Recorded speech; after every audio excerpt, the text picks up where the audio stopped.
Good morning, my loves. Happy Wednesday. It is a glorious morning here at the lake. It's going to be a good day, at least in my world. Make the decision. Have a good day. Just tell yourself from the start, it's going to be a good day. Go with it. Last evening, I received a note from Chris Nanry, who is on the advisory board of,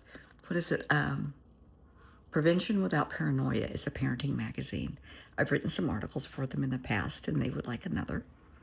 Sure, why not? I love to write. So I decided, I thought long and hard on this. The topic I'm going to write on, I'd love to know your thoughts. Generational trauma and toxic parenting. I know that's good. For those that aren't familiar, think back to when you were little, how you were raised. And we've all heard stories of how our parents were raised and maybe how your grandparents were raised. How many toxic behaviors, traits were passed down the line? That could be anything from anger issues, racial issues, prejudice, bigotry. It could be domestic violence. It could be addictions, alcoholism, drug addiction. It could be generational poverty, that people don't want to work, people don't want an education. It happens. It's a good topic. So you look at how that has come down the line from maybe great-grandparents, grandparents, to your parents, to you. Are you passing any of those traits onto your children? It is a really interesting topic, and that's what I think I'm going to address. It's interesting.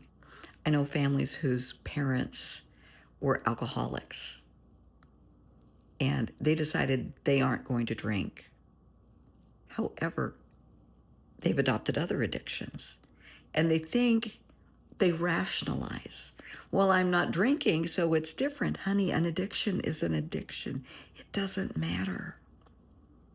I work with a lot of veterans, and a lot of veterans have a lot of addictions. Not that other people don't, but a lot of veterans do. And a few years ago, I had a conversation with a veteran, and he's a good friend. I just think the world of he and his wife. And he was just trading one addiction for another. It was a cycle. He was so proud of himself, he gave up drinking, and then he started gambling. He gave up gambling and started doing drugs. He gave up drugs and started doing online porn. And it was just a cycle.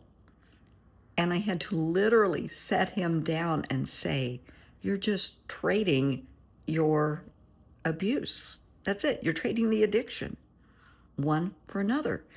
Get to the source, resolve it, and you won't have that issue. Same can apply to generational trauma. It started so far back down the line, you don't know where it started. And that's okay, because you can still get to the root of the problem and address it, resolve it, so you can be the one to break the cycle. And it's never too late to break the cycle. It's never too late to break the cycle of domestic violence, child abuse, addiction, whatever it is, self-sabotage, self-hate. It's never too late to be the one to break that chain, to break that cycle. Because, my love, you deserve better. Your kids deserve better.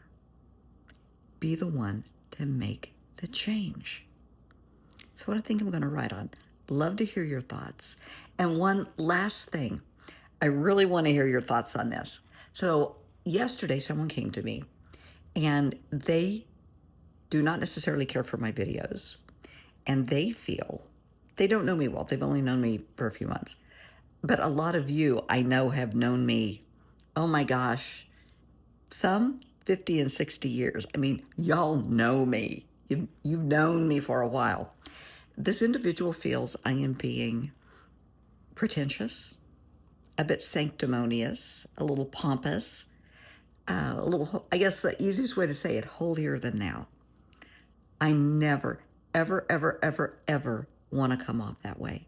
I mean, this is me.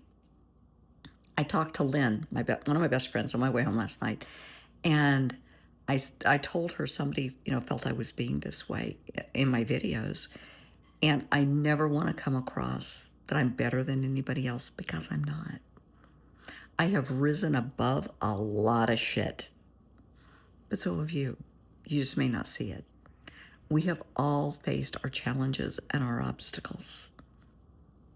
And when you share stories, you share experiences, it's to light the path for others, to show them it can happen, it can be done. Anyway, I called Lynn and said, hey, am I being, sorry, I'm going to be a little vulgar here, just a flaming bitch? And she laughed so hard, she said, no, you're just being you. So according to her and a couple of other good friends that I talked to last night, this is just me being me. This is genuinely, when I sit down with clients, whether it's in person or on the phone, doing FaceTime or Zoom, this is how I interact. This is me. When you sit down and you talk to me, this is honest to God what you get. I mean, I may, look nice. I may be wearing jeans and a t-shirt or cutoffs or whatever, but this is me, really, really, and for true, this is me. But I never, ever want to hurt anybody's feelings. I never want to come across holier than thou or that I'm better than somebody else. I'm not. You're not. None of us are. We're just different versions. And that's why I keep stressing to accept people for who they are as they are, not who you wish they could be, want them to be, who you think you can mold them into. Just accept people for who they are. You either like them or you don't. People either like me and accept me for me, or they don't. If I hurt somebody's feelings, I will be the first to apologize. The person yesterday, I apologized. I said, I never, ever meant to come across like that or hurt somebody's feelings. I've had people do that to me. Growing up, I had it happen a lot. And I know how hurtful that can be. And that's why I decided early on, I'm not going to be like that.